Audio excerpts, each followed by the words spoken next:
नमस्कार सभी साथियों को स्वागत करता हूं सभी का इस यूट्यूब चैनल पर जिसका नाम है स्टडी विद पीएन लोधा। साथियों, आज हम रीट एग्ज़ाम 2022 के लिए पर्यावरण का जो टेस्ट सीरीज चला रखी है पर्यावरण की, उसके अंतर्गत यूनिट फर्स्ट का ही यहां पर कुछ जो आपके टॉपिक है वस्त्र, आवास, स्वच्छता, पावर लूम और हथकरघा, इनसे संबंधित 60 अति महत्वपूर्ण प्रश्नों का अध्ययन करने वाले हैं। तो बिल्कुल 2-3 नंबर यहाँ से हर बार पूछे जाते हैं, 2-3 नंबर के प्रश्न। तो वीडियो को पूरा देख करके जाइएगा साथियों, और नीचे कमेंट बॉक्स में कमेंट करके बताइएगा कि इन 60 प्रश्नों में से आपके कितने प्रश्न सही हो। प्रश्न नंबर पहला आता है, एस्किमो जनजाति का ग्रीष्मकालीन आवास जो चमड़े से तुंबुनुमा आकृति के बने होते हैं कहलाते हैं? ट्यूपिक, इग्लू, किस्ताव और ओल। तो मित्रों, इसका राइट आंसर आता है ट्यूपिक। क्या कहते हैं इनको? ट्यूपिक कहा जाता है। एस्किमो जनजाति है, उनके ग्रीष्मकालीन आवास जो चमड़े के बने होते हैं। कौन कौन से चमड़े के मित्रों? जो भालू रहते हैं, ठीक है, भालुओं के चमड़ों से ये बनाए जाते हैं, तो उनको क्या कहा जाता है? ट्यूपिक कहा जाता है। आपका दूसरा प्रश्न है, अच्छा आवास वह होता है जो ऊंचा हो, दिखने में सुंदर हो, खुला व हवादार हो और मुख्य सड़क मार्ग पर हो। तो मित्रों, अच्छा आवास वह होता है जो खुला और हवादार हो। यूं नहीं है कि जो मुख्य सड़क पर हो वो उसे अच्छा आवास नहीं कहोगे। मान लीजिए वो बिल्कुल बंद है, उसमें हवा आने जाने का रास्ता ही नहीं है, तो मित्रों उसको आप अच्छा आवास नहीं कह सकते। कि अच्छा आवास वही होता है चाहे वो कहीं पर भी हो, लेकिन खुला हुआ हवादार होना चाहिए, ठीक है। बाहर की जो शुद्ध हवा है वो अंदर आना चाहिए, मकान में बहुत जरूरी है। तो दूसरा विकल्प यहाँ पर आपका सही रहेगा। प्रश्न नंबर 3 देखते हैं, राजस्थान में निवास करने वाली भील जनजाति के कच्चे घरों को कहा जाता है? घेर, खोलरा, कू और मेवासे। तो मित्रों यहाँ देखिए, राजस्थान में जो भील जनजाति रहती है उनके जो कच्चे घर होते हैं उनको कू कहा जाता है। क्या कहा जाता है? कू कहा जाता है। तो आपका तीसरा विकल्प यहाँ पर सही रहेगा। प्रश्न नंबर 4 देखेंगे साथियों, राहिदे, पट्टू, तेपांग, घचांग इत्यादि वस्त्र कौन से राज्य में पहने जाते हैं? जम्मू कश्मीर, हिमाचल प्रदेश, मिजोरम और असम। तो मित्रों ये जो यहाँ पर प्रश्न नंबर 4 में जो वस्त्र दिए हुए हैं, ये वस्त्र कहाँ पहने जाते हैं? इसका आंसर आता है हिमाचल प्रदेश में ये वस्त्र पहने जाते हैं। तो मित्रों आपको ये भी याद रखना है अच्छी तरह से, दूसरा विकल्प सही रहेगा। साथियों, निम्न में से पुरुषों द्वारा पहने जाने वाली पोशाक है? पानो बाजू, नववारी, लुगडेन और फतुई। तो मित्रों कौन सी वो पोशाक है जो पुरुषों द्वारा पहनी जाती है?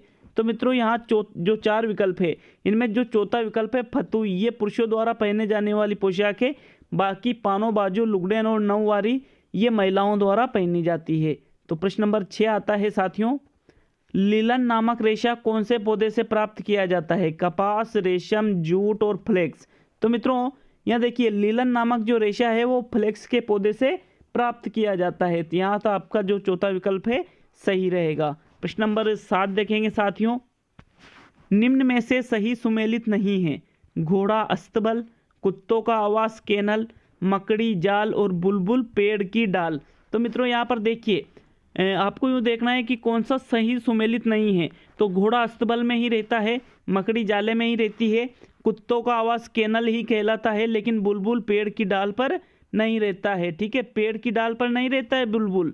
तो यहाँ पर आपका चौथा विकल्प गलत है। तो यहाँ पर आपका असुमेलित ही देखना था, तो इसलिए आपका चौथा विकल्प यहाँ राइट रह जाएगा। प्रश्न नंबर 8 देखेंगे मित्रों, 8वां प्रश्न है, अपने आवास और आसपास के स्थानों को स्वच्छ रखने के लिए आप कूड़ा करकट कूड़ेदान में एकत्रित करेंगे, नालियां साफ रखने में सहयोग करेंगे, नालियों में नियमित कीटनाशकों का प्रयोग करेंगे और उपयुक्त सभी। तो मित्रों सीधा सा प्रश्न है, राइट आंसर क्या रहेगा? उपयुक्त सभी। प्रश्न नंबर 9 देखेंगे, जम्मू कश्मीर से संबंधित वस्त्र है? फिरन, राहिदे, लुगडेन और नववारी। तो बताइए राइट आंसर। मित्रों जो फिरन वस्त्र है ये जम्मू कश्मीर से संबंधित है, इसलिए आपका प्रथम विकल्प यहाँ पर सही रहेगा।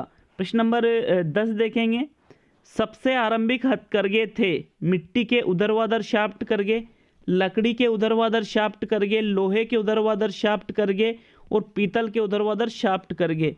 तो मित्रों सबसे आरंभिक जो हथकरघे थे वो लकड़ी के ऊर्ध्वाधर शाफ्ट करघे थे। आपका दूसरा विकल्प यहाँ पर सही रहेगा साथियों, प्रश्न नंबर 10 में। नेक्स्ट 11वां प्रश्न आता है, पावर लूम का आविष्कार किसने किया? मोस्ट इंपोर्टेंट प्रश्न है साथियों। ई कार्टराइट ने, सर रिचर्ड्स ने, जेम्स हारग्रीव्स ने और फ्रैंकलिन ने। तो मित्रों पावर लूम के आविष्कार की यदि बात की जाए तो आविष्कार में नाम आता है ई कार्टराइट का। ई कार्टराइट द्वारा पावर लूम का आविष्कार किया गया। साथियों बहुत इंपॉर्टेंट प्रश्न में वापिस कह रहा हूँ इस प्रश्न का नाम, तो इसको नोट कर सकते हो आप विशेष तौर पे। प्रथम विकल्प सही है। प्रश्न नंबर 12 देखेंगे, भवन निर्माण हेतु कौन सी सामग्री की आवश्यकता होती है? पत्थर, प्लास्टरिंग, एप्रिन और सभी। तो मित्रों भवन निर्माण हेतु उपयुक्त तीनों प्रकार की जो ये सामग्री लिखी हुई है इनकी आवश्यकता होती है। तो यहाँ पर आपका चौथा विकल्प उपयुक्त सभी सही रह जाएगा। प्रश्न नंबर 13 आता है, दवाइयों के अपशिष्ट किस रंग के डिब्बे में एकत्रित करने चाहिए? काला, नीला, हरा और पीला। तो मित्रों जो दवाइयाँ होती है उनका जो अपशिष्ट होता है उनको कौन से रंग के डिब्बे में एकत्रित करना चाहिए, ये प्रश्न आपसे किया गया है। तो यहाँ पर उनको काले रंग के डिब्बे में एकत्रित करना चाहिए। प्रथम विकल्प सही है साथियों। प्रश्न नंबर 14 देखेंगे, निम्न में से असत्य कथन है? ऊनी वस्त्रों को समतल सतह या चारपाई पर सुखाना चाहिए। ऊनी वस्त्रों की शुष्क धुलाई करते समय डीजल का प्रयोग किया जाता है। ऊनी वस्त्र के धुलने पर सिकुड़ने या फैलने की संभावना कम रहती है। ऊनी वस्त्र गर्मी के मौसम में नहीं पहने जाते हैं। तो मित्रों राइट आंसर बताइए कि यहाँ पर कौन सा कथन असत्य है। तो असत्य कथन की बात करें तो जो दूसरा कथन है, ऊनी वस्त्रों की शुष्क धुलाई करते समय डीजल का प्रयोग किया जाता है, ये कथन असत्य है क्योंकि डीजल का प्रयोग नहीं किया जाता है। साथियों यहाँ पर प्रथम, तृतीय और चतुर्थ जो विकल्प है ये बिल्कुल सत्य है और आपको असत्य देखना था तो दूसरा विकल्प यहाँ आपका सही हो जाएगा। प्रश्न नंबर 15 देखेंगे, वस्त्रों को सुरक्षित रखने के लिए किस वृक्ष की पत्तियां सुखाकर बक्से में नीचे रख दी जाती है? अशोक, पीपल, नीम और शीशम। तो मित्रों देखिए जो नीम की पत्तियां हैं उनको यदि सुखाकर जहां आपके वस्त्र रखे होते हैं वहां उनके नीचे रख दी जाती है तो वहां पर आपके जो वस्त्र है उनमें कीड़े लगने की संभावना बहुत कम या फिर उनको खराब होने की संभावना बहुत कम हो जाती है। तो साथियों तीसरा विकल्प सही है प्रश्न नंबर 15 में। प्रश्न नंबर 16 देखेंगे, ताना व बाना शब्द प्रयुक्त होता है पावरलूम उद्योग में, हथकरघा उद्योग में, एक व दोनों में और सीमेंट उद्योग में। तो मित्रों ताना व बाना जो शब्द है वो पावरलूम और हथकरघा दोनों प्रकार के उद्योगों में प्रयुक्त होता है, इसलिए आपका तीसरा विकल्प यहाँ सही रहेगा। प्रश्न नंबर 17 देखेंगे, टुंड्रा प्रदेश के निवासियों के आवास कहलाते हैं घर, क्राल, इग्लू और ट्यूपिक। तो मित्रों जो टुंड्रा प्रदेश के निवासी हैं उनके आवास को कहा जाता है इग्लू। क्या कहा जाता है? इग्लू कहा जाता है। तीसरा विकल्प सही है यहाँ पे। प्रश्न नंबर 18 देखते हैं, रेशम का कीड़ा किस वृक्ष पर पाया जाता है? शहतूत, आम, फ्लेक्स और बेर। तो साथियों यहाँ पर जो रेशम का कीड़े की बात करें तो वो शहतूत के वृक्ष पर पाया जाता है। आपका यहाँ प्रथम विकल्प सही रहेगा। प्रश्न नंबर 19 है, कृत्रिम तंतु को निम्न नाम से भी जाना जाता है जादुई तंतु, सरल तंतु, ताप संज्ञाशील और सभी। तो मित्रों जो कृत्रिम तंतु है उनको ये जो जितने भी 3 नाम लिखा रहे हैं इन सभी के नाम से जाना जाता है, इसलिए आपका चौथा विकल्प यहाँ पर सही रहेगा। प्रश्न नंबर 20 आता है, बुनाई की वह प्रक्रिया जिसमें वस्त्रों पर पड़े धब्बे एवं विभिन्न रंगों को हटाया जाता है? विरंजन, टेंटरिंग, सेनफोराइजिंग और सभी। तो साथियों जो 20वां प्रश्न है उसका राइट आंसर आता है विरंजन, कि बुनाई की वह प्रक्रिया जिसमें वस्त्रों पर पड़े धब्बे एवं विभिन्न रंगों को हटाया जाता है उसको विरंजन कहा जाता है। क्या कहा जाता है? विरंजन। प्रथम विकल्प सही है आपका यहाँ पर। नेक्स्ट प्रश्न नंबर 21 देखते हैं साथियों। प्रश्न नंबर 21 देखेंगे। 21वां प्रश्न है, 2 वस्त्रों को जोड़ने के लिए टांके का प्रयोग किया जाता है? बाकिया टाका, सादा टाका, कच्चा टाका और तुरपाई टाका। तो 2 वस्त्रों को जोड़ने के लिए कच्चे टाके का प्रयोग किया जाता है। आपका यहाँ पर तीसरा विकल्प बिल्कुल सही है। ठीक है। प्रश्न नंबर 22 देखेंगे मित्रों, कृत्रिम रेशों से तैयार वस्त्र की विशेषता है नहीं सिकुड़ना, जल्दी सूखना, कीड़ा नहीं लगना और उपयुक्त सभी। तो जो वस्त्र कृत्रिम रेशों से तैयार किए जाते हैं उनकी ये तीनों विशेषता होती है, तो आपका चौथा विकल्प यहाँ पर बिल्कुल सही रहेगा। प्रश्न नंबर 23 देखेंगे, नायलॉन का आविष्कार किसने किया? मेल्विन केल्विन, वोलेस केराथर्स व ड्यूपॉन्ट, रॉबिन हिल और पीटर मिशेल। तो मित्रों नायलॉन का आविष्कार किसने किया? प्रश्न नंबर आपका 23वां आता है। इसका सही आंसर आता है जो दूसरा विकल्प है, वालेस केराथर्स, केरोथर्स व ड्यूपॉन्ट। दोनों ने नायलॉन का आविष्कार किया था, इसलिए मैंने दोनों का नाम यहाँ पर लिख दिया है। तो आपका दूसरा विकल्प सही है। मोस्ट इंपोर्टेंट प्रश्न है, रीट के एग्जाम में प्रश्न आ चुका है ये। प्रश्न नंबर 24 देखेंगे। कौन सा सुमेलित नहीं है? फिरन जम्मू कश्मीर, पानो बाजू पश्चिम बंगाल, राहिदे हिमाचल प्रदेश और फुलकारी पंजाब। तो मित्रों देखिए, फिरन जम्मू कश्मीर में ही होता है, राहिदे हिमाचल प्रदेश का है, फुलकारी पंजाब का है, लेकिन पानो बाजू गोवा का है, पश्चिम बंगाल का नहीं है। तो यहाँ ये सही सुमेलित नहीं है, मतलब आपका दूसरा विकल्प सही है प्रश्न नंबर 24 में। प्रश्न नंबर 25 देखेंगे। कश्मीरी चोगा कहलाता है फिरन, अंगरखी, बुख्तारी और अचकन। तो कश्मीरी चोगा कहलाता है, क्या कहलाता है? फिरन कहलाता है। आपका यहाँ पर प्रथम विकल्प सही है, याद रखना है, मोस्ट इंपोर्टेंट प्रश्न है मित्रों ये भी। प्रश्न नंबर 25 में प्रथम विकल्प क्या कहते हैं? कश्मीरी चोगा को फिरन कहते हैं। प्रश्न नंबर 26 देखेंगे। कुत्ता मछली का आवास है नदी, तालाब, झील और समुद्र। तो मित्रों कुत्ता मछली का आवास होता है समुद्र। क्या होता है? समुद्र। तालाब, नदी, झील ये नहीं होता है, बल्कि समुद्र होता है। तो आपका यहाँ पर चौथा विकल्प सही है प्रश्न नंबर 26 में। प्रश्न नंबर 27 देखेंगे साथियों। ऊन प्राप्त होती है किस किस से? ये चयन करना, आपको सोचना है थोड़ा सा। यहाँ भेड़, ऊँट एवं याक के बालों से, भेड़, शेर एवं ऊँट के बालों से, ऊँट आती हुए खरगोश के बालों से, और गाय, बकरी व भेड़ के बालों से। तो ऊँट, यहाँ पे ऊन किस किस से प्राप्त होती है ये देखना है आपको। तो यहाँ पर आपका 27वें प्रश्न में जो प्रथम विकल्प है वो बिल्कुल सही है। भेड़ से, ऊँट से और याक के बालों से ऊन प्राप्त होती है।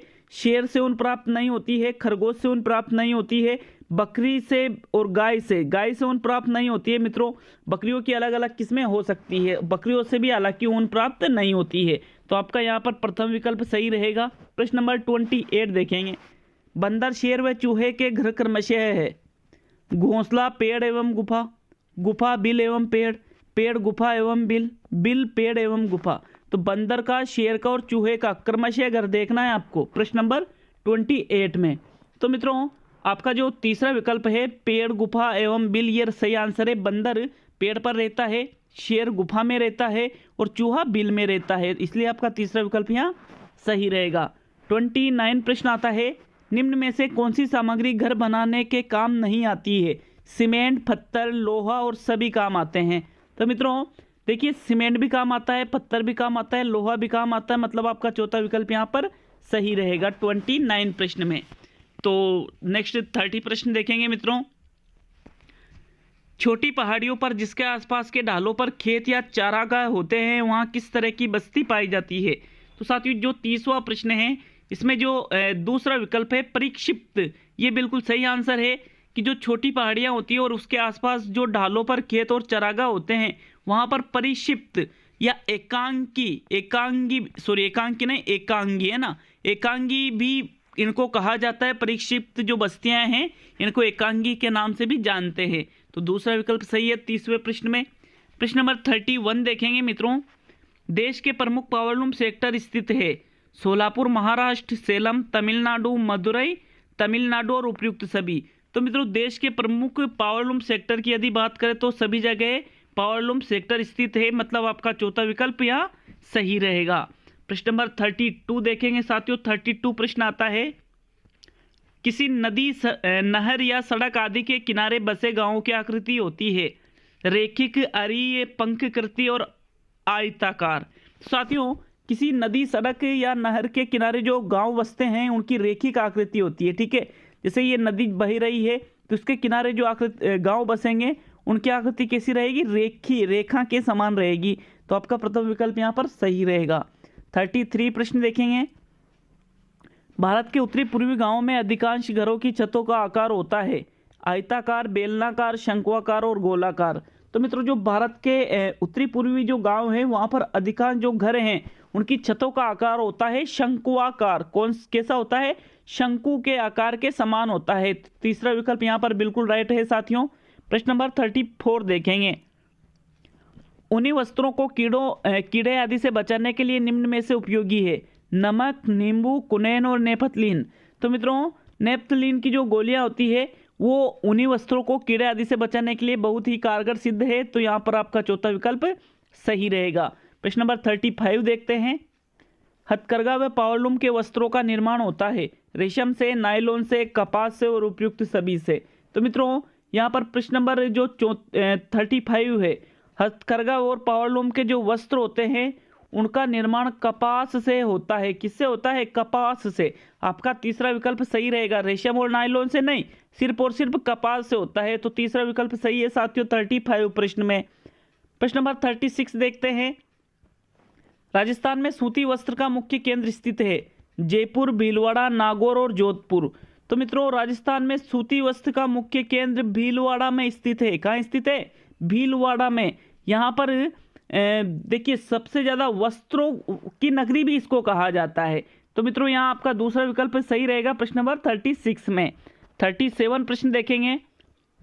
जब सड़कें परस्पर समकोण पर काटती हो तो इस प्रकार बनी बस्तियों के आकार होगा? शतरंजी, रेखिक, अरेखीय और पंखाकृति। तो साथियों 37 प्रश्न में राइट आंसर रहेगा शतरंजी, शतरंज के समान। कि जब सड़कें परस्पर समकोण पर काट रही हो तो इस प्रकार जो बस्तियां बनती है उनका आकार कैसा होता है? शतरंजी होता है साथियों। जैसे यहाँ इधर मकान बन रहे, यहाँ बन रहे, बीच में से सड़कें गुजर रही है, तो शतरंज के समान इन बस्तियों का आकार होता है। इसलिए आपका प्रथम विकल्प सही रहेगा। प्रश्न नंबर 38 देखेंगे। ऊनी वस्त्रों की उचित देखभाल में शामिल है? उन्हें धोकर रखना चाहिए, उन्हें वर्ष में 1-2 बार धूप में अवश्य डालना चाहिए, उनके बीच में नेपथलीन की गोलियां रखनी चाहिए और सभी। तो मित्रों राइट आंसर है उपयुक्त सभी। ये जितने भी कार्य है ये ऊनी वस्त्रों की उचित देखभाल में शामिल होते हैं। प्रश्न नंबर 39 देखेंगे। भारत में अधिकांश आवास किस आकृति में पाए जाते हैं? त्रिभुजाकार, वृत्ताकार, आयताकार और शंक्वाकार। तो मित्रों भारत के अधिकांश आवासों की यदि बात करें तो भारत के अधिकांश आवास आयताकार आकार में पाए जाते हैं। कौन सी आकृति होती है? अधिकांश जो आवास मकान होते हैं उनकी आयताकार होती है। तो आपका तीसरा विकल्प यहाँ पर सही रहेगा प्रश्न नंबर 39 में। मित्रों प्रश्न नंबर 40 देखते हैं। 40वां प्रश्न है। जंगल में रहने वाले आदिवासी लोग निम्न में से किस प्रकार के आवास अधिकांशतः प्रयोग में लेते हैं? झोंपड़ी, बंद घर, इमारत और पक्के मकान। तो मित्रों जो लोग जंगल में रहते हैं, आदिवासी जो लोग होते हैं, वो अधिकांशतः झोपड़ी का प्रयोग लेते हैं आवास करने के लिए। तो मित्रों यहाँ पर आपका प्रथम विकल्प सही रहेगा, झोपड़ी।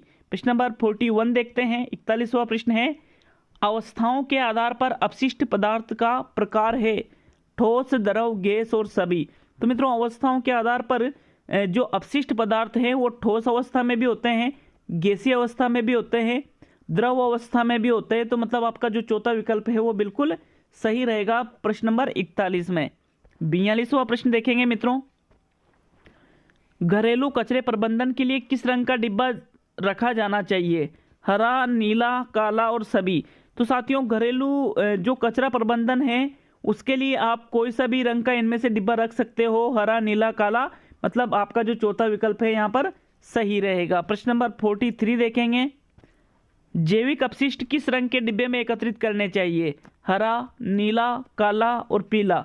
साथियों जो जैविक अपशिष्ट होते हैं उनको हरे रंग के डिब्बे में एकत्रित करना चाहिए। कौन से रंग के डिब्बे में? हरे रंग के डिब्बे में। मतलब आपका यहाँ प्रथम विकल्प सही रहेगा।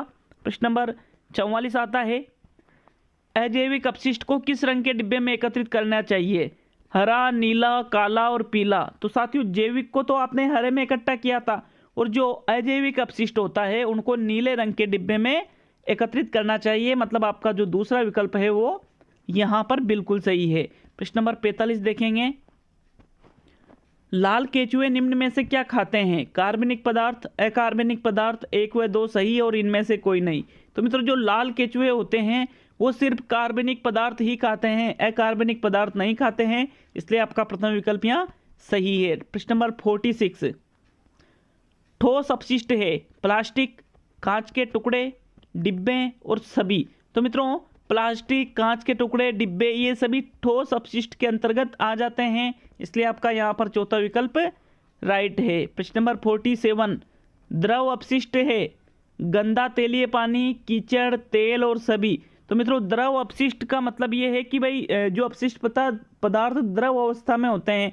तो यहाँ पर सभी जो ये 3 विकल्प हैं ये सभी द्रव अपशिष्ट के उदाहरण हैं। तो चौथा विकल्प यहाँ पर सही रहेगा।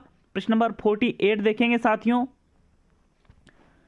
गैस अपशिष्ट पदार्थ है वाहनों का धुआं, कारखानों का धुआं, जंगल में आग लगने पर निकलने वाला धुआं और उपयुक्त सभी। तो मित्रों गैस अपशिष्ट में ये सभी चीजें आ जाती है। चौथा विकल्प यहाँ पर सही रहेगा प्रश्न नंबर 48 में। प्रश्न नंबर 49 देखेंगे साथियों। वस्त्रों के संबंध में असत्य कथन है। वस्त्रों पर कलप की जाती है, समय समय पर वस्त्रों में प्रेस करनी चाहिए, स्त्री भी आप इसको कह सकते हो, हमेशा तंग वस्त्र पहनने चाहिए और वस्त्रों पर सिलाई मजबूत होनी चाहिए। तो मित्रों वस्त्रों के संबंध में असत्य कथन है, हमेशा तंग वस्त्र पहनने चाहिए। तंग वस्त्र नहीं पहनने चाहिए बल्कि थोड़े ढीले वस्त्र हमको पहनने चाहिए, ये हमारे शरीर को नुकसान नहीं पहुंचाते हैं। तो यहाँ पर आपका तीसरा विकल्प सही है। प्रश्न नंबर 50, कच्चे भवन में कौन सी सामग्री काम में नहीं आती है? बल्लियां, बांस, मिट्टी और सीमेंट। तो मित्रों जो कच्चा भवन होता है उसमें सीमेंट काम में नहीं आती है, बाकी बल्लियां, मिट्टी, बांस ये तीनों चीजें काम में आती है। तो चौथा विकल्प सही है प्रश्न नंबर 50 में। 51 प्रश्न देखते हैं। 51वां, छत्ता किनका आवास होता है? सांप का, भालू का, गोरैया का और ततैया का। तो साथियों 51वां जो प्रश्न है उसका राइट आंसर है ततैया का आवास छत्ता होता है। बाकी सांप बिल में रहता है, भालू गुफा में रहता है और गोरैया घोंसले में रहती है। तो यह आपका चौथा विकल्प सही है। प्रश्न नंबर 52, अमेरिका के उत्तरी पश्चिमी तट पर निवास करने वाली आदिवासी जनजाति के लोगों के आवास को कहा जाता है? प्लैंक ग्रह, चिकीज, तीपी और खाइमस। तो मित्रों जो अमेरिका के उत्तरी पश्चिमी तट पर निवास करने वाले आदिवासी जनजाति के लोग हैं उनके आवास को प्लैंक ग्रह कहते हैं। क्या कहते हैं? प्लैंक ग्रह। याद रखना है ना इसको, अगर याद नहीं है तो आप लिख सकते हो। प्रश्न नंबर 53 देखेंगे। ठोस अपशिष्ट पदार्थों का निस्तारण किस विधि से किया जाता है? गोबर गैस प्लांट, छानना, बीनना और पुनर्चक्रण। तो मित्रों जो ठोस अपशिष्ट पदार्थों का निस्तारण करेंगे वो पुनर्चक्रण विधि से किया जाता है। यहाँ पर आपका चौथा विकल्प सही है साथियों प्रश्न नंबर 53 में। प्रश्न नंबर 54 देखेंगे। राजस्थान का सबसे बड़ा पावर लूम है उदयपुर, भीलवाड़ा, टोंक और जोधपुर। तो साथियों राजस्थान का सबसे बड़ा पावर लूम जो है वो आता है प्रश्न नंबर 54 में। आपका जो दूसरा विकल्प है भीलवाड़ा, ये सबसे बड़ा पावर लूम माना जाता है, मतलब वस्त्रों की नगरी इसको कहा जाता है। तो यहाँ दूसरा विकल्प सही है साथियों। प्रश्न नंबर 55, वस्त्र निर्माण सामग्री की सबसे छोटी इकाई है? धागा, तंतु या रेशा, फेनेक और उपयुक्त सभी। तो साथियों वस्त्र निर्माण की सबसे छोटी इकाई कहलाती है तंतु या रेशा, मतलब यहाँ पर आपका दूसरा विकल्प सही है। प्रश्न नंबर 56, जम्मू कश्मीर में सिर पर पहने जाने वाला वस्त्र है? गोचा, कसाबा, तरंगा और फिरन। तो मित्रों जम्मू कश्मीर में जो सिर पर वस्त्र पहनते हैं उसको कहा जाता है तरंगा कहा जाता है। क्या कहा जाता है? तरंगा। तीसरा विकल्प यहाँ पर सही है। प्रश्न नंबर 57, मेघालय राज्य का वस्त्र है? मुकाक, जैनसेम, पुआन और रिसा। तो साथियों 57 का जो सही आंसर है वो रहेगा जैनसेम। जैनसेम मेघालय राज्य का वस्त्र है, बाकी तीनों मेघालय राज्य के वस्त्र नहीं हैं। प्रश्न नंबर 58 देखेंगे साथियों। असत्य कथन है गर्मियों में भारी रंग के वस्त्र पहनने चाहिए, हल्के रंग के वस्त्र ऊष्मीय विकिरणों के अधिकांश भाग को परिवर्तित कर देते हैं, गहरे रंग के वस्त्र अपेक्षाकृत अधिक ऊष्मा अवशोषित करते हैं, बारिश होने पर रेनकोट पहनना चाहिए। तो साथियों इनमें से असत्य कथन है गर्मियों में भारी रंग के वस्त्र पहनने चाहिए, ये कथन असत्य है। भारी रंग के नहीं बल्कि हल्के रंग के वस्त्र गर्मियों में पहनने चाहिए। तो कमेंट करके बताना 60 में से कितने प्रश्न आपको याद थे और ये भी बताना कि कितने प्रश्न आपके सही हुए हैं। साथियों ये भी बता दीजिए कि कमेंट करके आपको ये टेस्ट पेपर कैसा लगा। वीडियो अच्छा लगता है तो लाइक करके जाना और चैनल पर नए हो तो सब्सक्राइब करना मत भूला करो यार, ठीक है। अगर सब्सक्राइब नहीं करते हो तो कोई बात नहीं, ठीक है, मत करो, वो तो आपकी इच्छा है, ज़बरदस्ती तो है नहीं कि भाई सब्सक्राइब करना ही पड़ेगा। आपकी इच्छा है करो या मत करो, लेकिन वीडियो को लाइक कर दिया करो। प्रश्न नंबर 59 देखते हैं साथियों। हस्तकरघा अधिनियम पारित कब किया गया? 1980, 1985, 1990 और 1995।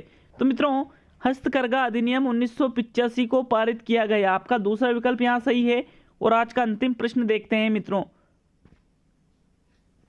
स्वच्छ भारत मिशन का प्रारंभ प्रधानमंत्री नरेंद्र मोदी जी ने कब किया? तो साथियों ये बताना है आपको। 2 अक्टूबर 2014, 7 अक्टूबर 2014, 2 अक्टूबर 2015 और 7 अक्टूबर 2015। तो स्वच्छ भारत मिशन का प्रारंभ प्रधानमंत्री नरेंद्र मोदी जी ने कब किया था? साथियों राइट आंसर है 2 अक्टूबर 2014 को स्वच्छ भारत मिशन का प्रारंभ प्रधानमंत्री नरेंद्र मोदी जी ने किया था। यहाँ पर आपका प्रथम विकल्प सही है। तो मित्रों मिलते हैं कल अब